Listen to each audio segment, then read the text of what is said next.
रात्रीचं जेवण करून कल्पना पुस्तक वाचत बसली होती. वाचनात तिचं लक्ष लागत नव्हतं. एरवी पुस्तक हातात घेतलं की डोळ्यात झोप येईपर्यंत ती रात्री वाचत बसायची. आज ती मनातनं अस्वस्थ असल्यामुळे तिचं लक्ष कशात सुद्धा लागत नव्हतं. ती गोदाक्काकडे टीव्ही बघण्यासाठी सुद्धा जात नसे. बिभत्स ओंगळवाणी गाणी मालिका बघताना तिला मनातनं शरम वाटायची. परवा शारदा तिला सांगत होती की टपरीवाला तुक्या दुपारी बायकोला टपरीत बसवून जेवायला घरी गेला. त्याच्या शेजारी वासंती राहत होती. ती तालुक्याला कॉलेजमध्ये शिकत होती. टपरीवाल्या तुक्याचं आणि वासंतीचं 6 महिन्यांपासून प्रेमप्रकरण सुरू होतं. तुक्या जेवायला आला हे वासंतीने तिच्या खिडकीतनं बघितलं आणि ती बहाणा करून तुक्याच्या घरात शिरली. तुक्या टीव्ही बघत जेवत होता. त्याच्याकडे VCR सुद्धा होता. वासंती आल्यावर तो तिला म्हणाला की आपण भक्त प्रल्हाद पिक्चर बघायचा. त्याने VCRमध्ये तिच्या नकळत ब्लू फिल्मची कॅसेट घातली. वासंती तेव्हा भानावर आली. तिने ओळखलं, हा भक्त प्रल्हाद चित्रपट नाही आहे, हा भलताच चित्रपट आहे. ती रागानं टीव्ही समोर उठली आणि टपरीवाल्या तुक्याला शिव्या घालत त्याच्या घरातनं बाहेर पडली. कल्पनाचे डोळे छापील अक्षरावरनं फिरत होते तेव्हा गोदाक्का तिच्या खोलीत येऊन तिला म्हणाली, पोरी, आज देवलात नामदेवाचं कीर्तन आहे. आम्ही समधी कीर्तनाला निघालोय. तू बी संगट आमच्या चल की. एकटी खोलीत कशाला राहती? कल्पना त्यांच्याबरोबर कीर्तनाला जाण्यासाठी राजी झाली. अंगावर शाल पांघरून ती कीर्तन ऐकण्यासाठी अंधारात त्यांच्याबरोबर चालायला लागली. देवळात कीर्तन ऐकायला लोकांची गर्दी नव्हती. घरोघर टीव्ही आला होता, त्यामुळे मनोरंजनाचं साधन घरात उपलब्ध झालं होतं. भजन कीर्तनातली त्यांची गोडी आता पूर्वीपेक्षा कमी झाली होती. नामदेवानं पितांबरी नेसली होती. त्याच्या गळ्यात वीणा होती. कपाळावर त्यांनी गोपीचंदनाचा मोठा टिळा लावला होता. त्याचे काळेभोर लांब केस एखाद्या ऋषीमुनीसारखे तेल लावून मागे वळवले होते आणि त्याच्या मुखातनं पांडुरंग पांडुरंग असा एकसारखा जप सुरू होता. त्याच्या पाठीमागे त्याला साथ करण्यासाठी गळ्यात टाळ अडकवून गजाबुवा विठ्ठल विठ्ठल करत उभे होते. गजाबुवांचा उत्साह दांडगा होता.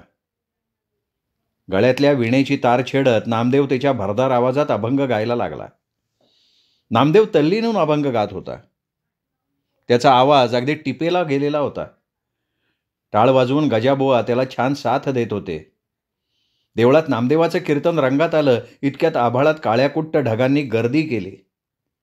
मग थोड्याच वेळात ढोल ताशाच्या गजरात अवकाळी पाऊस तालासुरात धरणीवर कोसळायला लागला. कीर्तन संपलं तेव्हा माणसं पावसात भिजत भिजत त्यांच्या घरी गेली. अवकाळी पडलेल्या पावसानं मातीचा वास छान सुटला होता.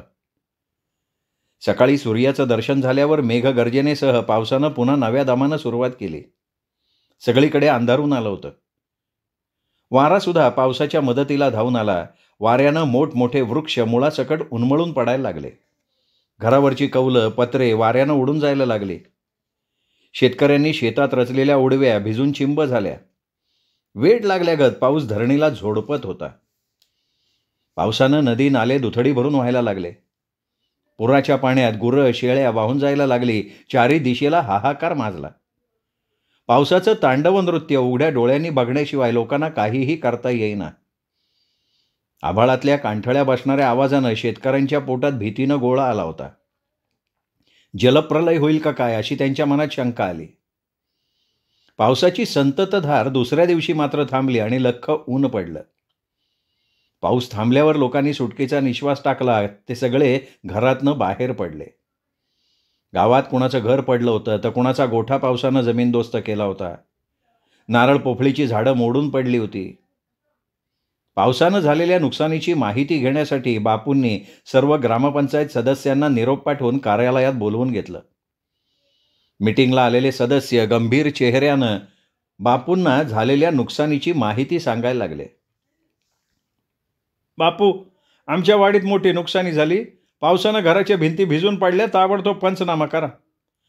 बापू, त्या राठो ठेकेदारानं बांधलेली पाखाडी पाण्यात वाहून गेली. सरकारचा पैसा गेला का नाही पाण्यात? कस्तुरी राणे आवाज मोठा करत म्हणाली.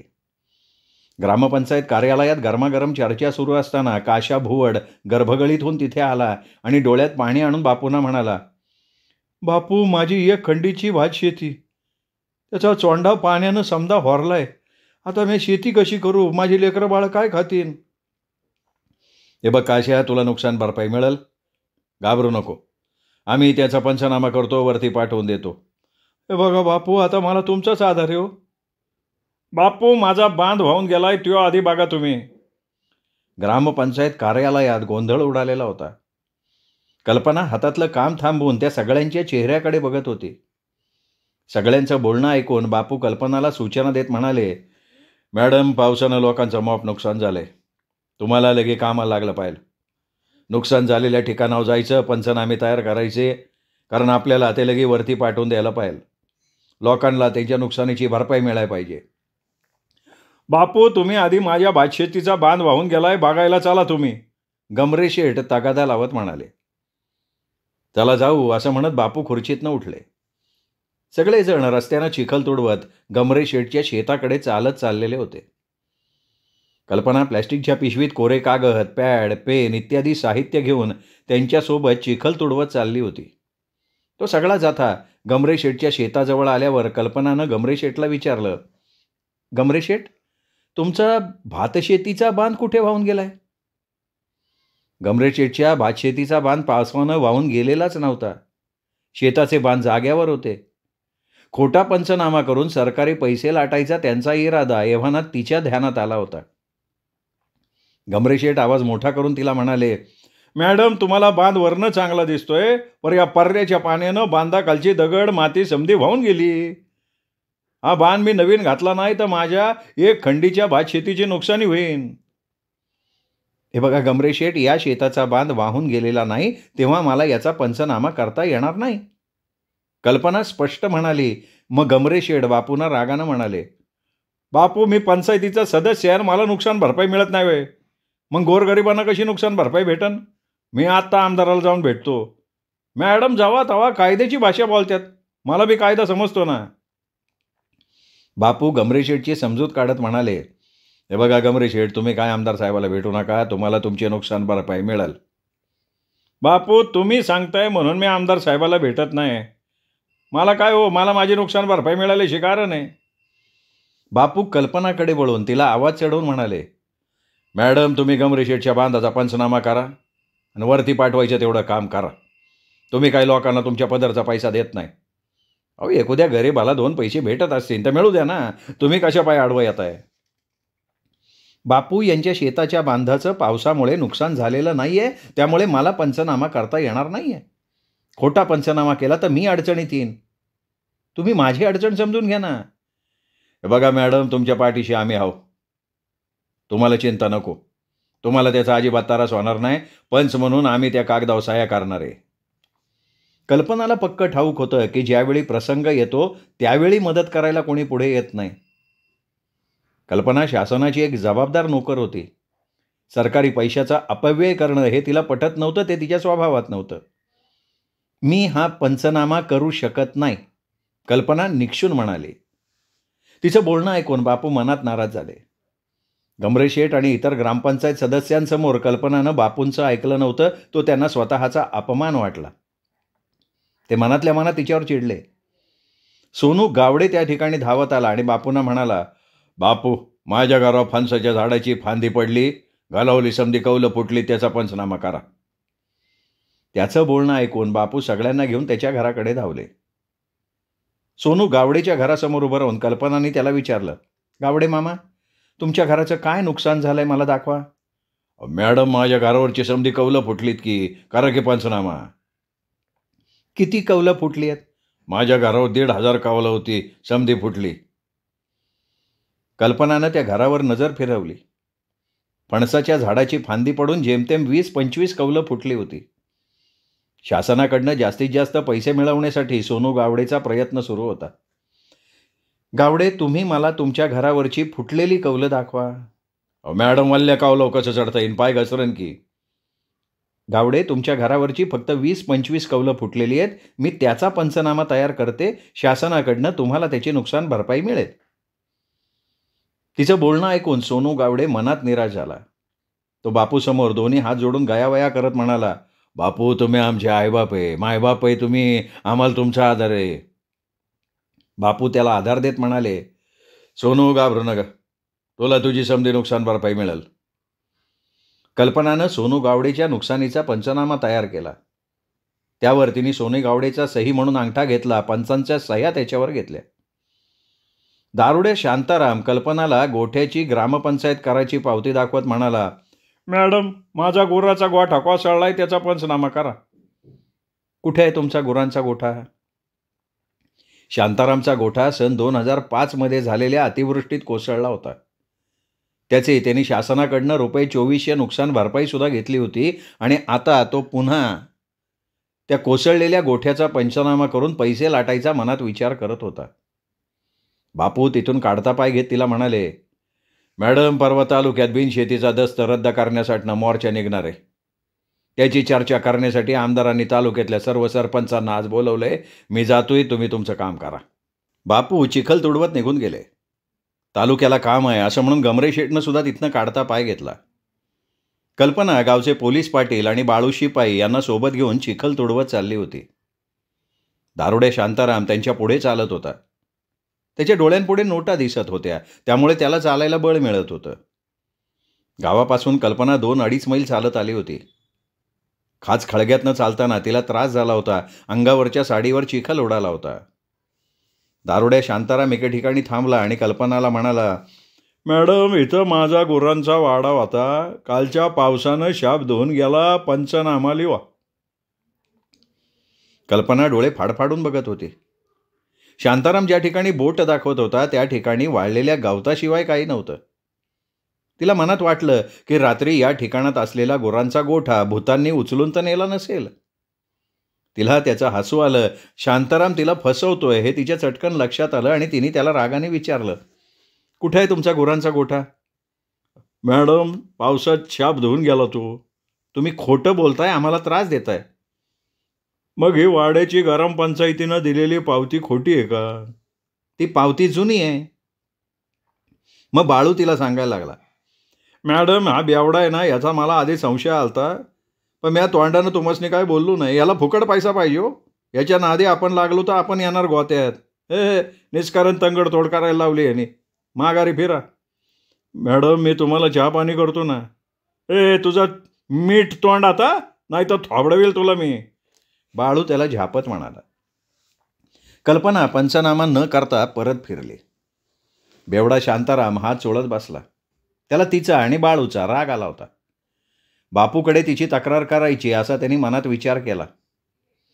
बाळू बेवड्या शांतारामला शिव्या देत चिखलाची वाट तुडवत होता. कल्पना अंगावरची साडी सांभाळत पाऊलवाट तुडवत होती. कालपासून कल्पनाला श्वास घ्यायला फुरसत नव्हती. अतिवृष्टीमुळे झालेल्या नुकसानीचे पंचनामे करण्याच्या कामात ती मग्न होती. गडबड, गोंधळ आणि हुज्जत यामुळे मनातनं वैतागली होती. तिचा घसा बसला होता. अंगात थोडा ताप आल्यामुळे तिला थकवा वाटत होता, पण विश्रांती घ्यायला तिच्याकडे वेळ नव्हता. कालपासून बाळू शिपाईसुद्धा कुठलाही बहाणा न करता तिच्याबरोबर पायाला चाक बांधून फिरत होता. कल्पना बापू सांगतील तसे नुकसानीचे पंचनामे करत नव्हती, त्यामुळे बापूंनाही तिचा राग आला होता. कल्पना जे सत्य असेल, प्रामाणिक असेल तेच काम करत होती, त्यामुळे तिने बापूंचा आणि लोकांचा स्वतःवर राग ओढवून घेतला. तिच्या बदलीसाठी रात्री बापूंच्या घरी बैठक झाली याची कुणकुण बाळूला लागली. कल्पनाला सावध करण्यासाठी त्याने ते तिच्या कानांवर घातलं. त्याचं बोलणं ऐकलं आणि कल्पना मनातनं निराश झाली.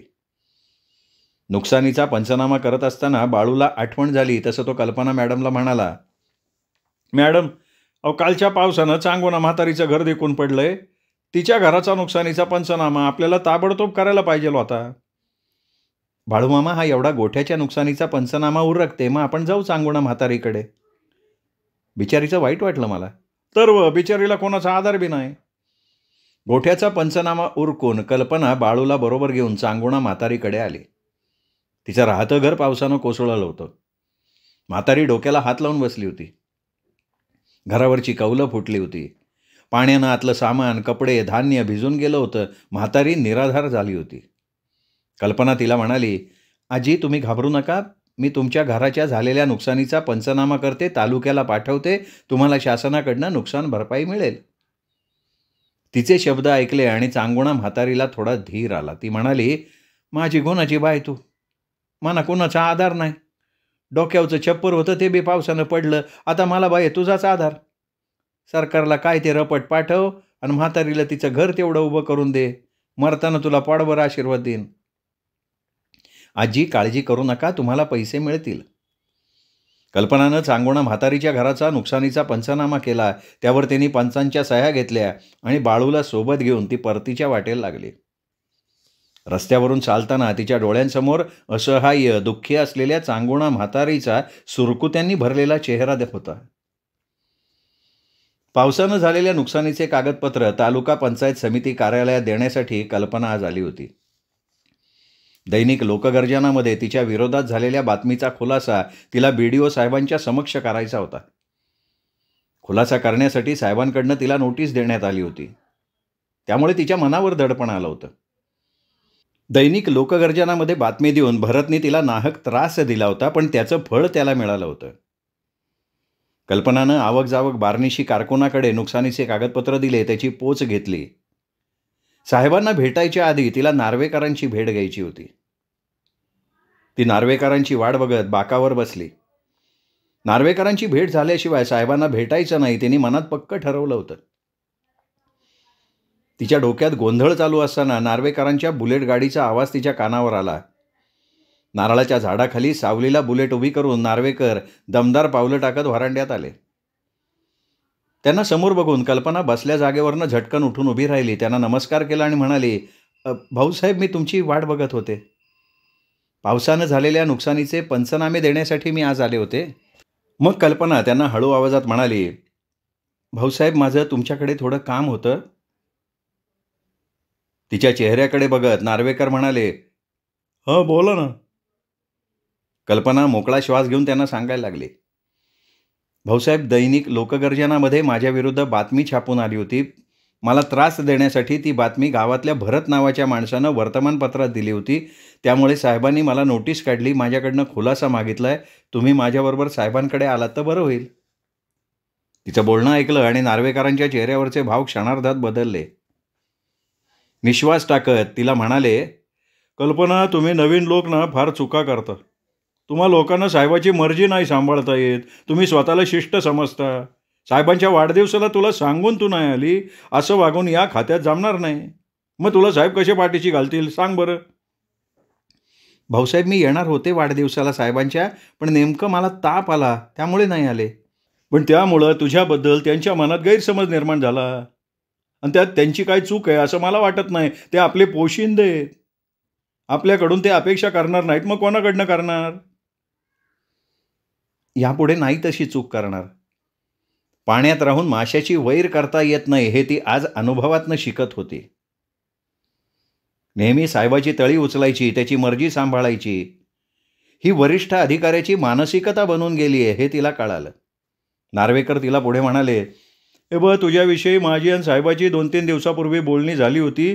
साहेबांनी मला ती बातमी समक्ष वाचायला दिली होती. तुझ्यावरचे आरोप गंभीर आहेत. जिल्ह्याच्या CO साहेबांनी तुझ्यावर त्वरित कारवाई करायला BDO साहेबांना आदेश दिला आहे. भाऊसाहेब, काहीतरी मार्ग काढा, मला तर काही सुचत नाही. जाळ्यात सापडलेल्या पाखराप्रमाणे कल्पनाची अवस्था झाली होती. तिच्या गळ्याभोवती हळूहळू फास आवळला जातोय असं तिला वाटत होतं. पण यातून नार्वेकर भाऊसाहेब आपली मुक्तता करतील असंही तिला वाटत होतं. तिच्या भांबावलेल्या चेहऱ्याकडे बघत नार्वेकर तिला म्हणाले, हे बघ, यातनं मी काहीतरी मार्ग काढू शकतो, पण तुझी त्याला तयारी पाहिजे. माझी तयारी आहे. याची वाच्यता कुठंच होता कामा नये. नाही होणार.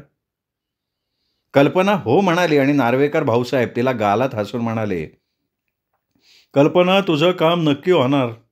मी साहेबांना आधीच बोलून ठेवले, त्यामुळे तुला अडचण येणार नाही. ते सांगतील त्याला फक्त हो म्हणायचं, बाकी काय ते मी बघतो. नार्वेकर भाऊसाहेब त्यांच्या कामाला निघून गेले. कल्पनानं दीर्घ निश्वास टाकला, चेहऱ्यावरचा घाम गळ्यातल्या ओढणीनं पुसून घेतला आणि मनाचा हिय्या करून ती BDO साहेबांच्या चेंबरमध्ये शिरली. साहेब तिच्याकडे रोखून बघायला लागले. कल्पनानं दोन्ही हात जोडून त्यांना आदबीनं नमस्कार केला. तरुण देखणी मुलगी डोळ्यांसमोर बघून साहेबांचे डोळे सुखावले. साहेब तिच्यावर रागावले नाहीत. कल्पनाला आश्चर्य वाटलं. साहेब तिला प्रेमानं बोलवत म्हणाले, कल्पना, माझ्या जवळ येऊन खुर्चीत बस, लाजू नको. आज साहेबांना झालंय काय? कल्पना मनातल्या मनात म्हणाली, आपण उगाचच घाबरलो. साहेब किती दयाळू आहेत. त्यांना माझ्या एवढी मुलगी असेल म्हणून ते माझ्याबरोबर आज एवढ्या प्रेमानं वागतायत. आपण आधी विलक्षण गैरसमज करून घेतला होता त्यांच्याबद्दल. नार्वेकर भाऊसाहेबांनी कदाचित आपली अडचण त्यांना सांगितलेली असावी. संघटनेचा फायदा होतो तो असा.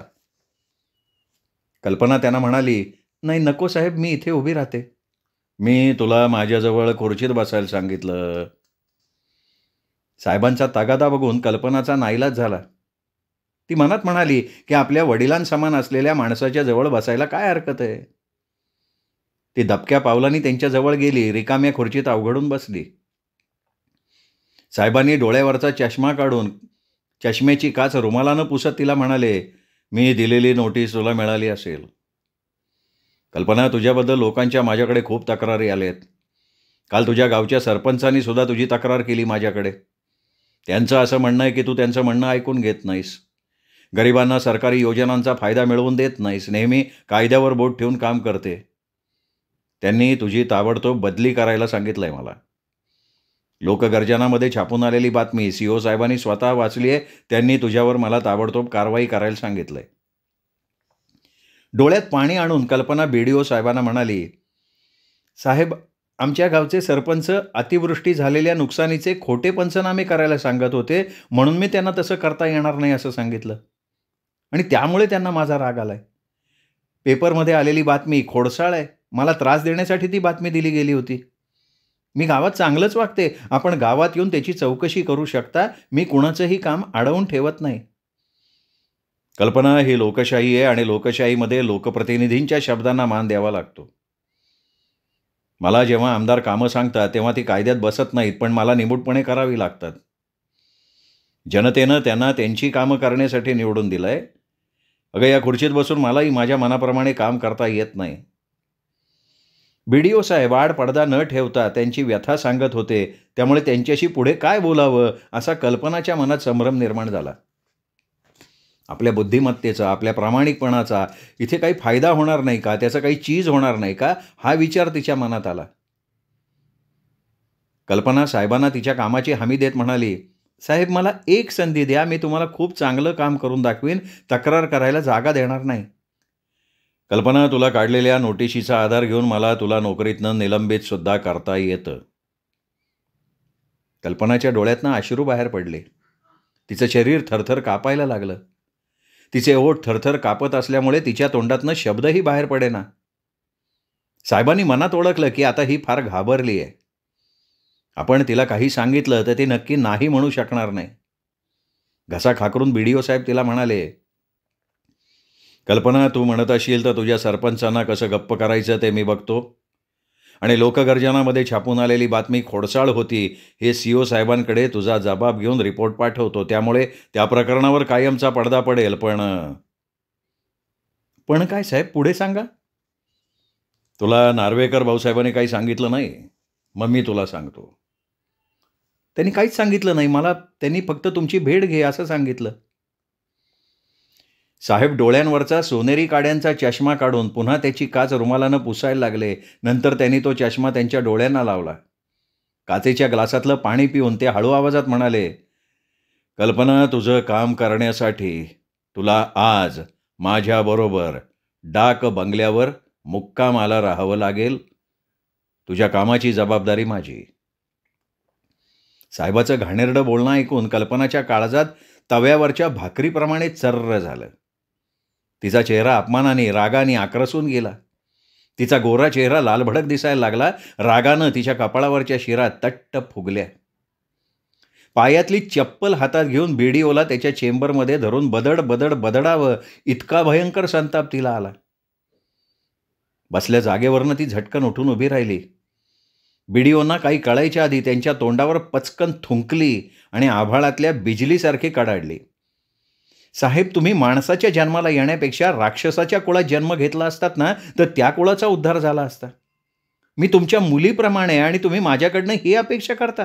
शरम वाटायला पाहिजे साहेब तुम्हाला. तुम्हाला साहेब म्हणायला सुद्धा मला आत्ता लाज वाटतेय. इतके नीच आहात तुम्ही. कल्पना रागानं उभी पेटली होती. ती तडक बीडीओच्या चेंबरमधनं बाहेर पडली. तोंडाचा आ वासून साहेब तिच्या पाठमोऱ्या आकृतीकडे बघत राहिले. कल्पना त्यांना अद्दल घडून बाहेर पडली होती, त्यामुळे त्यांना मेल्याहून मेल्यासारखं वाटत होतं. कल्पना डांबरी सडकेवरनं चालताना तिच्या डोळ्यातनं ठिणग्या बाहेर पडत होत्या. तिला तिच्या अंगावरच्या ओढणीचं सुद्धा आता भान राहिलेलं नव्हतं. डांबरी सडकेवरनं तहसील कार्यालयाकडे मोर्चा निघाला होता. हजारो लोक मोर्चात सामील झाले होते. कानठळ्या बसणाऱ्या घोषणांनी आभाळ दुमदुमून गेलं होतं. घसा फाटेपर्यंत लोक ओरडत होते की अन्यायकारी बिनशेती वसुली रद्द करा, आमच्या मागण्या मान्य करा, नाहीतर खुर्च्या खाली करा. मुंगीच्या पावलांनी तो मोर्चा पुढे पुढे सरकत होता. आभाळ मात्र सुन्न झालेलं होतं. श्रोते हो, ही होती रामचंद्र नलावडे यांची कादंबरी झुंबड. कादंबरी आपल्या मित्रपरिवारात, नातेवाईकात शेअर करा. ही कादंबरी मला चॅनलवर वाचण्यासाठी परवानगी दिली याबद्दल दिलीप राज प्रकाशनचे, राजीव बर्वे सरांचा मी मनापासून आभार मानतो आणि इथेच थांबतो. पुन्हा भेटूयात अशाच उत्तम कादंबरीसह. तोपर्यंत नमस्कार मित्र.